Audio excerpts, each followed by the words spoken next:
எல்லா நண்பா மற்றும் நண்பிகளுக்கு வணக்கம். என்னடா அவன் இன்ஸ்டா, ஸ்னாப்பு, ஃபேஸ்புக்கு அடுத்து இன்னும் பல ஆப்ஸ்லாம் டெவலப் ஆகி போயிட்டு இருக்கப்ப பழைய காலத்து ஆள் மாதிரி யூடியூப்ல வீடியோ அப்லோட் பண்றான்னு நினைக்க வேணாம். ஸ்டார்ட்லேருந்து ஆரம்பிக்கிறது கொஞ்சம் விஷயம் பிடிக்கும்.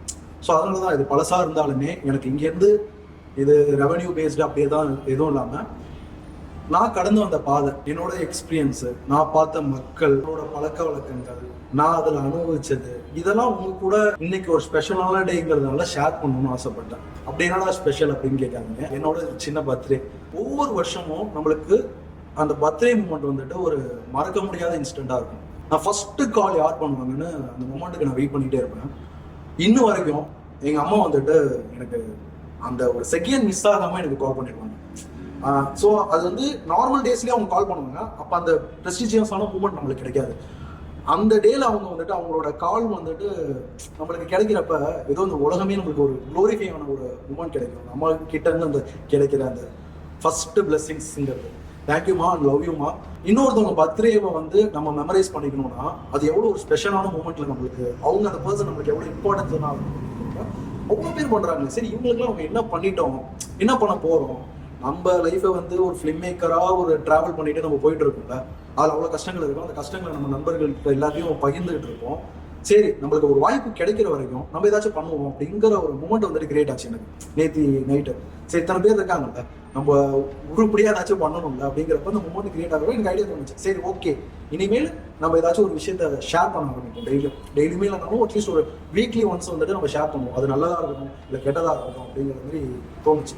எதை பற்றி பேசலாம் அப்படின்னு ஐடியா கிடைக்கிறப்ப இந்த ஒரு திங்கிங்க்கு வர்றதுக்கு காரணம் வந்துட்டு எனக்கு ஃப்ரெண்ட் சர்க்கிள் தான் காரணமாச்சு. ஸோ அதை பற்றியே பேசலாம். நான் பார்த்த, நான் சந்திச்ச, நான் பழகுற நண்பர்களை பற்றி பேசலாம் அப்படின்னு எனக்கு தோணுச்சு. தள்ளுமலை படம், அந்த படம் வந்துட்டு எனக்கு கோர் கனெக்டடாக வந்தது. ஃபிலிம் மேக்கிங்காக வேற ஒரு ஃபிலிம் மேக்கிங் ஸ்டைலாகவும் எடிட்டிங்காகவும் அது அவ்வளோ நீட்டாக ஒரு ஜானர் இருக்கும். அதில் எனக்கு அந்த கேரக்டர்ஸ் ரொம்ப பிடிச்சிருந்துச்சு. ஏன்னா ஒரு ஃப்ரெண்ட்ஷிப்போட ஸ்ட்ராங் பாண்டு என்னென்னு அதில் பாடியிருப்பாங்க. சண்டேல இருந்தால் ஒரு நண்பர்கள் உருவாகிறாங்க அப்படின்னு சொல்கிற மாதிரி அதில் ஒரு எல்லா கேரக்டர்ஸும் நீங்கள் பார்த்தீங்கன்னு வச்சுக்கோங்களேன், ஒரு சின்ன பிரச்சனையாக இருக்கும், அது லாஜிக்கலே இல்லாத பிரச்சனையாக இருக்கும். ஸோ அந்த சண்டேலேருந்து அவங்க ஃப்ரெண்ட்ஷிப் வந்துட்டு பெருசாக உருவாயிருந்திருக்கும். அது எனக்கு ரொம்ப பிடிச்சிருந்துச்சு.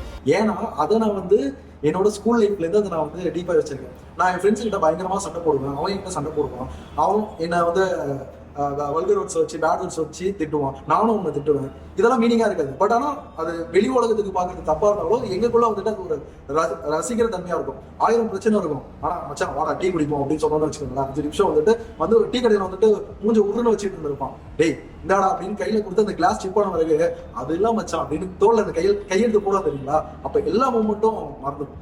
ஸோ அந்த ஒரு சண்டேலையும் ஒரு ஃப்ரெண்ட்ஷிப் வருது, ஒரு ஃப்ரெண்ட்ஷிப் இருக்குது தெரியுமா, அது அவ்வளோ ஒரு அழகான மூமெண்ட். டேய் தமிழ் என்னடா வளவலன்னு பேசிட்டு இருக்கேன், என்ன தாண்டா சொல்ல வர அப்படின்னு கேட்குறவங்களுக்கு ஜஸ்ட் உங்க ஃபோனை எடுங்க.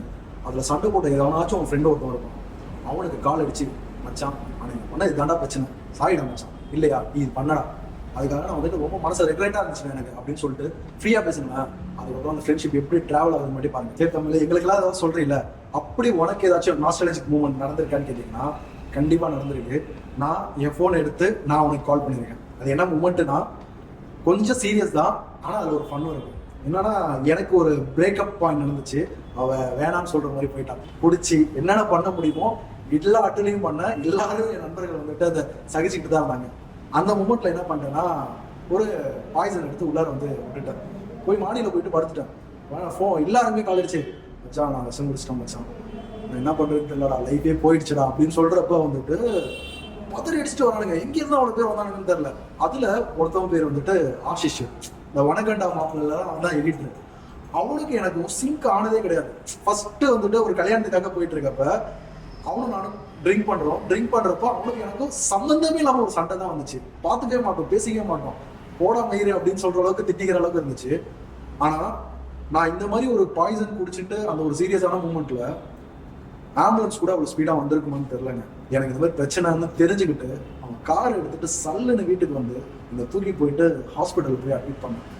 நான் ஹாஸ்பிட்டல்லேருந்து எல்லாம் ரெக்கவர் ஆகிட்டு வீட்டுக்கு வந்த பிறகு தான் எனக்கு அவன் கார் எடுத்துகிட்டு வந்திருக்கான்.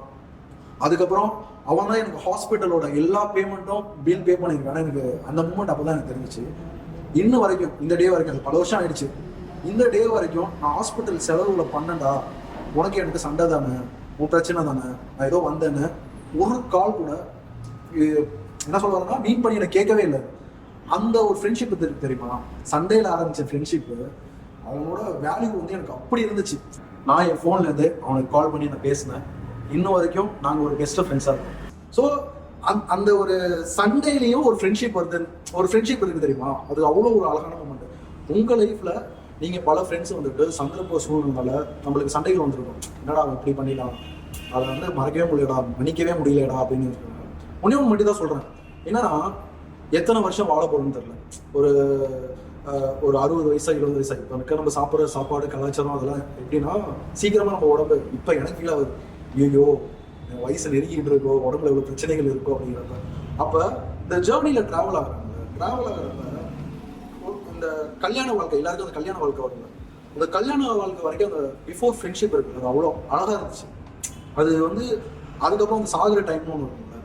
அந்த டைமுக்குள்ளே வந்துட்டு அந்த ஃப்ரெண்ட்ஷிப்போட வேல்யூ வந்துட்டு நம்மளால அடக்கிட முடியுமா அப்படின்னு தெரியல. ஆனால் அந்த மூமெண்ட்டை நம்ம என்ஜாய் பண்ணணும் அப்படின்னு நினைக்கிறேன். எனக்கு ஏதோ நான் ஒரு பிரேக்கப் டைமில் இருந்தப்ப எங்கே இருந்தால் வந்தானுங்கன்னு தெரில. அப்படியே நான் ஒர்க் பண்ண படத்துலேயே சொல்கிறேன், ஃப்ரெண்ட்ஸ் எல்லாம் வந்து கொட்டி கிடக்குற ஆக்சிஜன் மாதிரின்னு சொல்லுவாங்கல்ல, அந்த மாதிரி எனக்கு ஒரு பிரச்சனைங்கிறப்ப அப்படியே குமிஞ்சானுங்க. எங்கே இருந்தால் வந்து ஹெல்ப் பண்ணானுங்கன்னே தெரில. அவங்களோட ஃப்ரெண்ட்ஷிப்போட வேல்யூ வந்துட்டு நான் பயங்கரமாக மீட் பண்ணுறேன். தேங்க்ஸ் மச்சான், நல்லா இருக்கும். என்னடா அவன் சொன்னதே சொல்லிகிட்டு இருக்கேன் அப்படின்னு நினைக்க வேணாம்.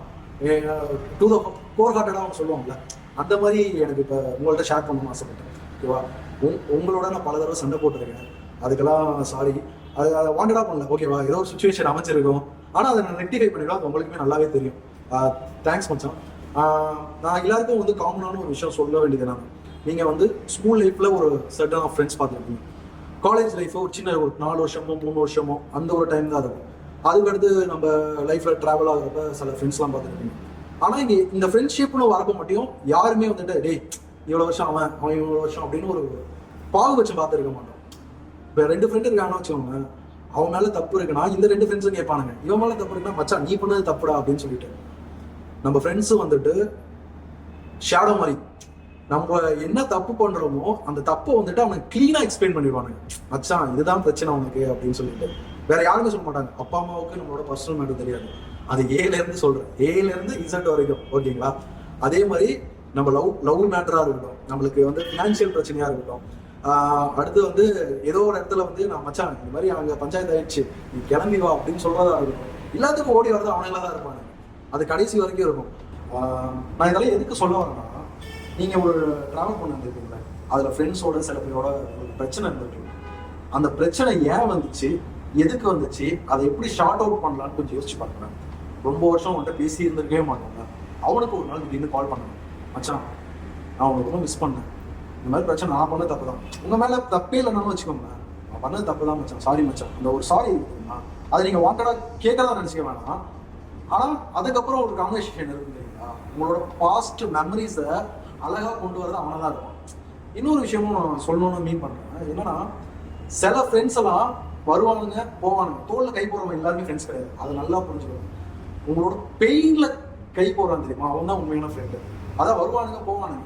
ஆனால் அவங்க கூட நிற்கிறதுன்னு ஒருத்தன் இருப்பான் தெரியுமா, அவனை என்றைக்குமே தயவு செஞ்சு விட்டுறாங்க. எந்த ஒரு மூமெண்ட்டாக இருக்கட்டும், அவங்களை அடிக்கிட்டோம், அவங்க ரத்தம் இருக்கட்டும், ஓகேங்களா.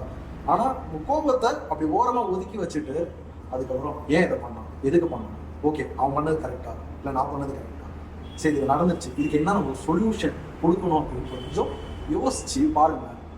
அவன் லாஸ்ட் வரைக்கும் கூடவே தான் இருக்கும். உங்களோட மூமெண்ட் இருக்குல்ல, அந்த மூமெண்ட்டை என் கூட ஷேர் பண்ணுங்க, நம்ம அதை பற்றி பேசுவோம்.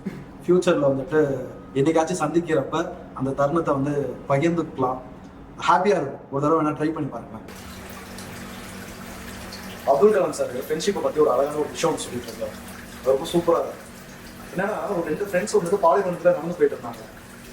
அப்போ அவங்க கூட ஒரு பெரிய ஆர்கியூமெண்ட்ல ஒரு ஃப்ரெண்ட் என்ன பண்ணிருக்காங்க, இன்னொருத்தவங்க பார்த்து கண்ணத்தில் போடாமல் அப்படி இருக்கும்.